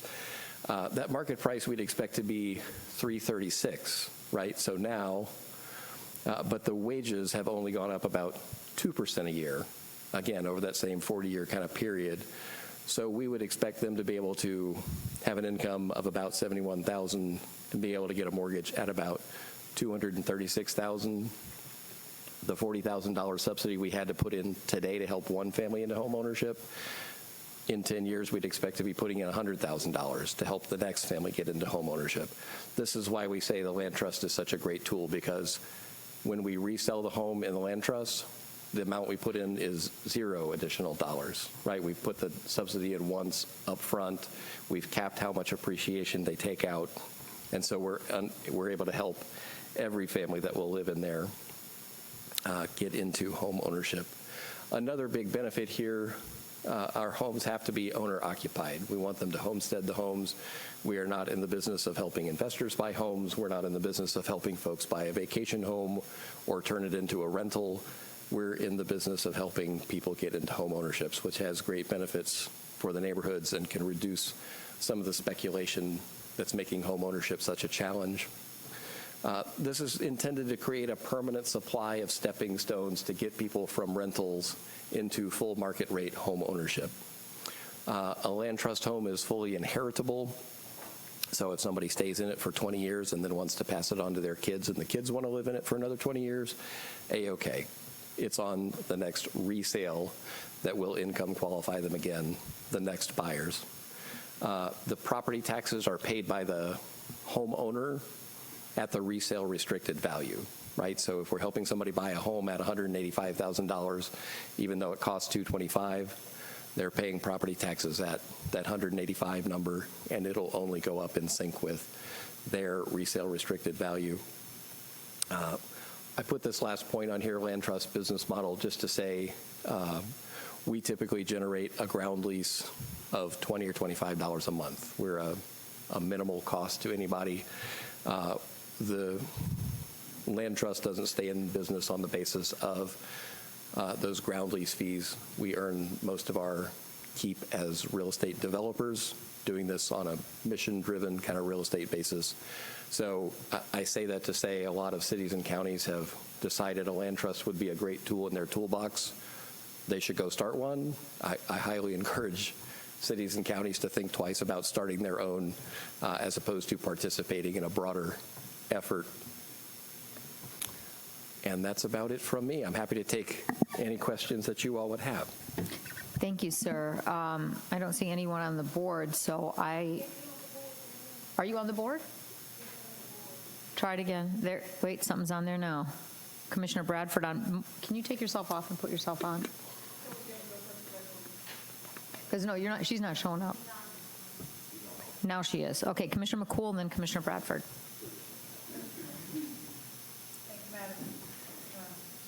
Thank you, Madam Mayor. So I want to find out, do we have a potential administrator for the CLT here? Is that, I mean, I understand you're proposing this, yes? At this point, we're providing information. Just information. Right, so we work at this point in Orange County, have some conversations going in Seminole. We've been in conversation with Volusia County for a year now, I suppose. They're underway with a housing affordability study, and the land trust is one proposal we expect to come out of one of the study committees. And we would expect to respond to that, assuming an RFP comes out of that. Mm-hmm. You take care, I just want to know, because we're talking about in practicality terms. Can you remind me, like, what is the ground lease fee percentage of the sale? Do you remember? Our ground lease fees are typically $20 or $25 a month. Okay. So, okay. $300 a year. You guys keep maintenance reserves, yes? If we're talking about affordable rental units, yes, then we keep the maintenance reserves. We manage. But you manage ownership also, right? Single family. Do you? So in home ownership, though, the homeowner is the homeowner. So if their water heater goes out, they're a homeowner. They get to replace their own water heater. We take them through in a home buyer education class what your expectations would be about your own home maintenance. We provide a home warranty typically like most new homes would have, but at a certain point, all those maintenance costs belong to the homeowner. Okay. Can somebody tell me who administers under this? Like, who administers and takes care of things like the default procedures, and will it be us doing the addressing the education? I just want to know about those things. I love CLT, but I just need to understand what we're talking about here. We typically do the home buyer education or partner with another nonprofit that does it locally closer to home. The mortgage default question, the bank does that, but we stay in contact with all of our bank partners. So, once in a while it happens, somebody gets in trouble, we encourage them to pick up the phone and call us. The answer is, I lost my job, I don't know what to do.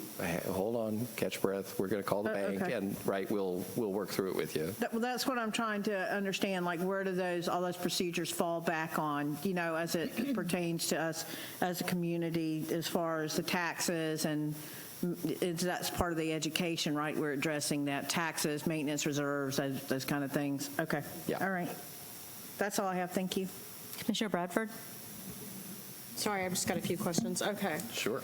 And Ron, you might be a part of this. And so it's my understanding the city has to offer what percentage of housing that would fall into, I don't want to call it low income, but basically affordable housing in the city of Deltona. What percentage do we need to be offering, and where are we currently at right now? He may have some data to add to that. I mean, we don't have any particular requirements about that. The place where we find this is fairly important for cities is where you're seeing growth of jobs in that workforce category. Amazon warehouse is a fantastic example, right? A 1 million square foot warehouse probably employs 500, 600, 700 people. Most of those folks are making $20 or $25 an hour, $40,000, $50,000 a year. They can't afford to buy a home in the housing market right now. With a little assistance, we can probably get some of those folks into home ownership opportunities. I think what I get concerned on is our funding we receive. Do we have any jeopardy of losing any of the, I don't know, what would be SHIP or CDBG or any grant funding that we receive because we don't offer adequate, affordable housing in the city of Deltona? Not initially, no.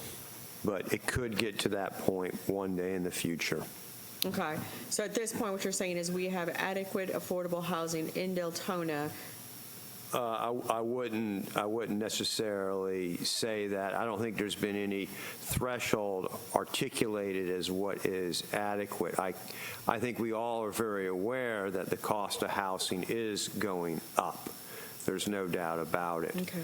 Well, and I get concerned because, just like the presentation stated, a lot of people are selling now. They're taking advantage of, hey, I'm going to sell this rental home because I'm going to sell it at the top market now, and then maybe when the market goes down again, I'm going to go buy additional homes with that, and I'm going to be getting XYZ more in rent. I hear it all the time. So I guess I grow really concerned with the amount of affordable housing that Deltona is able to offer at this time. That's one. So how is your program different than, say, HUD housing? So in HUD housing, either a public housing agency literally owns and rents out the units, or we see more and more they provide vouchers for people to go rent in the open market. We have some of our apartments that are occupied by people with those vouchers, so it kind of works hand in hand. We think of ourselves on the housing supply side of things. We're trying to get more units in the market that meet the needs at all these different income levels. The HUD side of the equation is providing the dollars for those folks to rent affordably. Yeah, and they don't have the restrictions of the resale and any of that, correct? Do they? Or what we see happen pretty often is those affordability restrictions are attached for 15 years, maybe 30 years, and when a HUD loan is paid off or a low-income housing tax credit reaches a certain point, then they're able to reset those rents to market rate and sometimes put it on the market. That's so you happening. can lose the affordability in, say, 20 years, 25 years. Okay. Yeah. What happens, and you kind of went over it when we were going over the AMI and their situation changes. I guess what I look at is, in, say, somebody like the single mom, 2 children. Her financial situation changes. She gets married. She's at an 81% AMI cap. what happens to that at that point? So we only income qualify our home buyers when they buy the home. We think it's a terrific success if they put down some roots.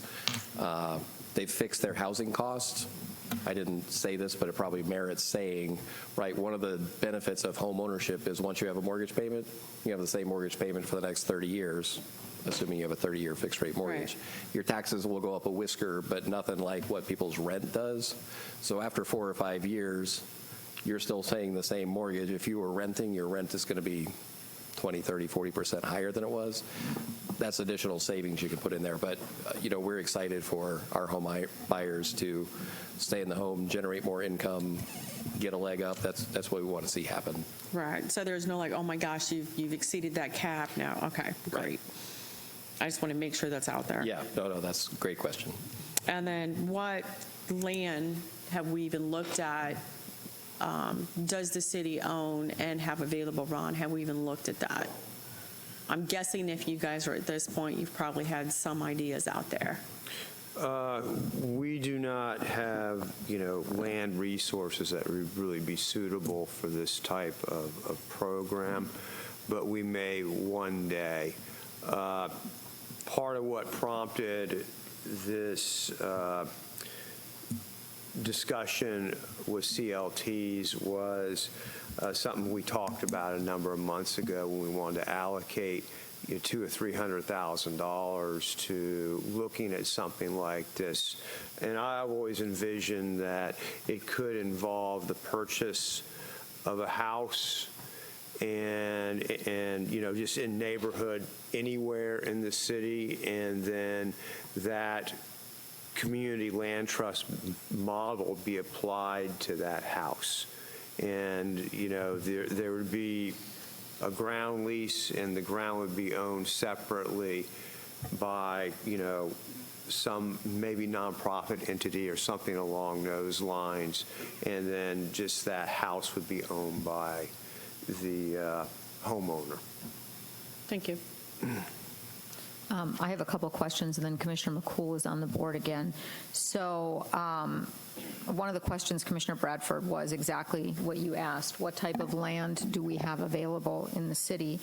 And basically, we don't have a chunk of land to do that. So how many community land trusts are there in Florida?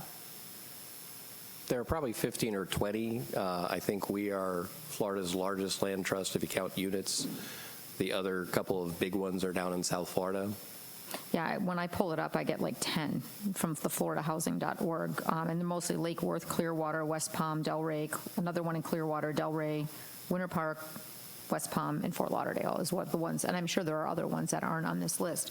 So the couple questions that I have is, when you are looking at the trusts that you deal with, how many properties do you have? Do you have single family? Do you have multifamily? What are you looking at so we can have some sort of a perspective on what is this?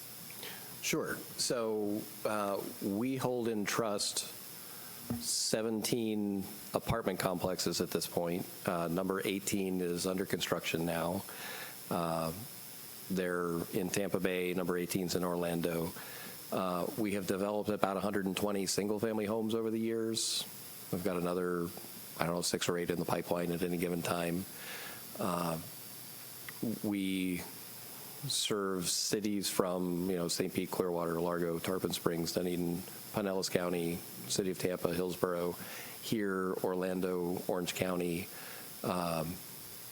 hopefully a project in Seminole County before too long, City of Gainesville, Charlotte County, Port Charlotte. We manage all those out of one single operation. What we have found is that there are a lot of efficiencies to having a single CFO who's really good at the compliance paperwork, because there's a lot of compliance paperwork, and really good at discussing affordable housing taxation with county property appraisers and tax collectors. Rather than a lot of the land trusts around the state have 10 homes, 20 homes, and rely on one employee to kind of do everything, the community engagement work and the real estate development and the finances and the public speaking and all that. So we've tried to create a more scalable model to just make it more efficient and let it be easier for cities and counties to participate. And then talking about property taxes, because the land portion is separate from the actual building? Is that correct or not? And is the property homesteaded? The property is homesteaded. Under state law, that 99-year ground lease counts as ownership in perpetuity, and so they're able to homestead their property. They pay taxes on the whole bundle under the ground lease at the restricted value. Probably worth mentioning that we typically work with property appraisers to get these homes marked as non-conforming for appraisal purposes. We don't want to come into a neighborhood of $225,000, $250,000, $275,000 houses and sell a $185,000 house and pull people's property values down. So our property appraisers mark those as this one doesn't conform for appraisal standards. So if you're an appraiser working locally, you'd see this and not pull that $185,000 sale price to use as a comp in pricing. And also, how do you deal with the foreclosure aspect of it? We have a right to cure in the event that there is a foreclosure. If somebody gets behind on a couple of occasions, we've stepped in and caught them up on their mortgage when we know that there's some kind of plan. We've had a homeowner be out of work for 6 months, but now they're getting back to work. So with a little help, they're able to get caught up. Sometimes that happens. We have the right of first refusal to buy the home back. And so on some occasions, we insert ourselves that way. We have had one occasion where a couple got a divorce, and the woman who was left just wasn't able to make the mortgage payment and got so far behind that she wound up turning the keys over to the bank. A deed in lieu was a better outcome than a foreclosure by the time we found out about it and were able to intervene.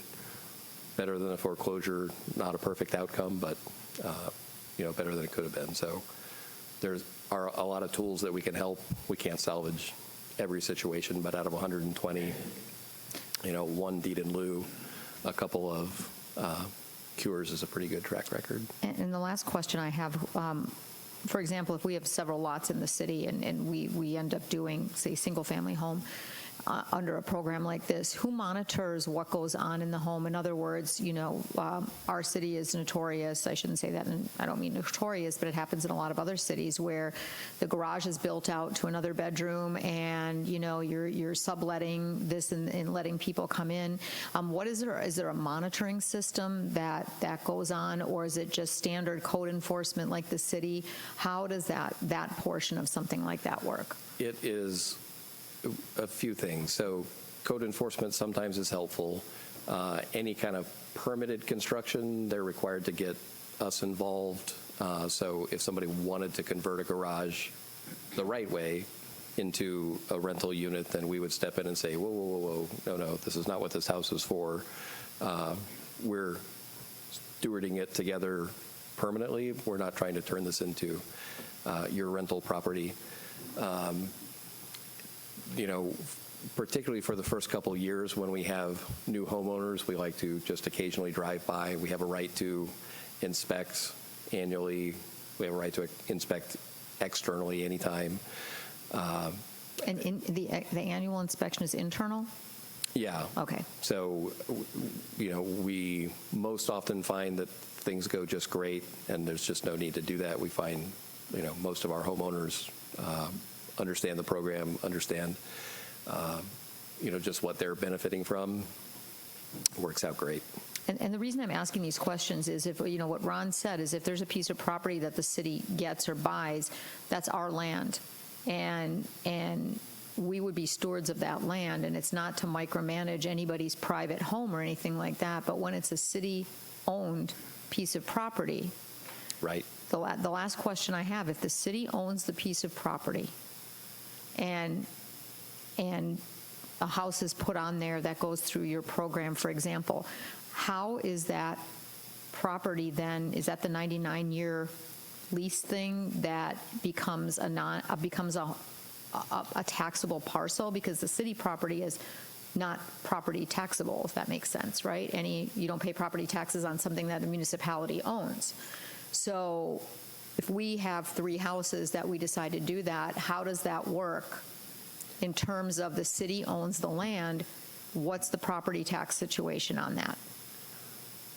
And if it's, I know I don't want to take up too much time, but that's just a question I have even for later on, just because I'm looking out for the health of the city. If it's our land, how would that work? I will have to double check, but I think in all the homes we've done, a city or a county, once in a while a private entity donates the land to the trust and we hold the land.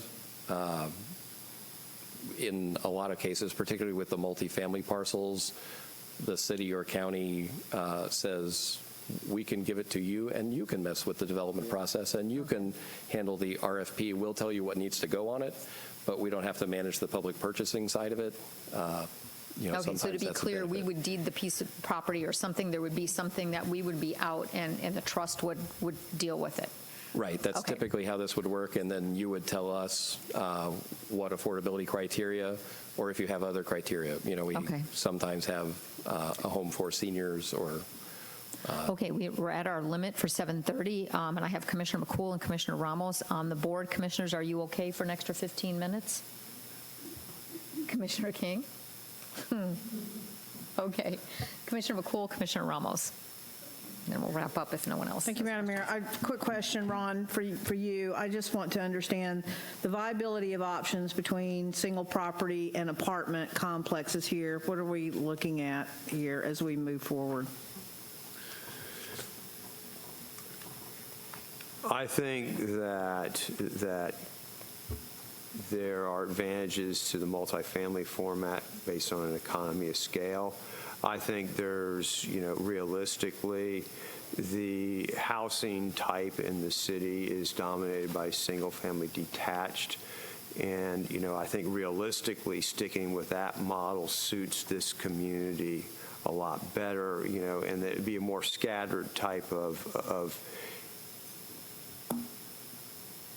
I understand. Yeah, and that's, like I said, that's just like from a 30,000-foot view and just kind of how we've envisioned it to work in this city with this land use type. Yeah, got it. Thank you. Commissioner Ramos? Thank you, Madam Mayor. I just want to say, Frank, thank you. I met Frank through a mutual friend, and I brought him over to the agency, Mid-Florida Housing Partnership, when the whole question started coming up about land trust. The one thing I want to go back, Mayor, is that and it was key of what he said, and I truly believe this, that the city nor the county should be involved in maintaining this land trust.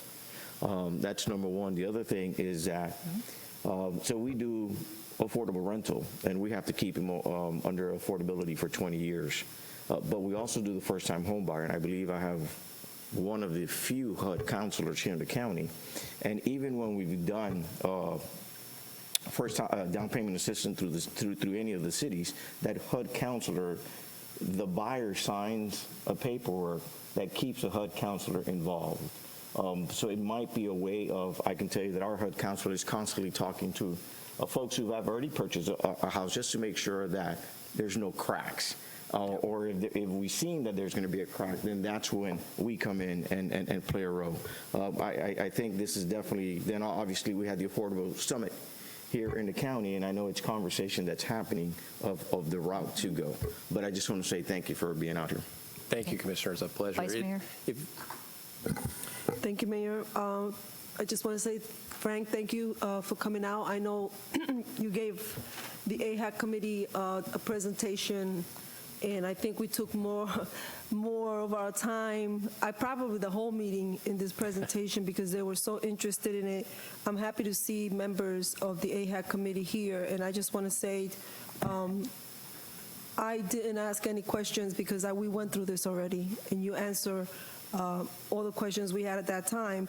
One of the biggest concerns I know that was up at the dais was we don't want to be landlords, and you already explained that, right? That we don't have to be landlords.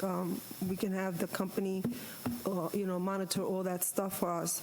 And I just want to say that the AHAC committee has been doing such a great job trying to bring this, up and make it a success here in the city of Deltona. And I want to thank you as well. So thank you, all of you, for being here.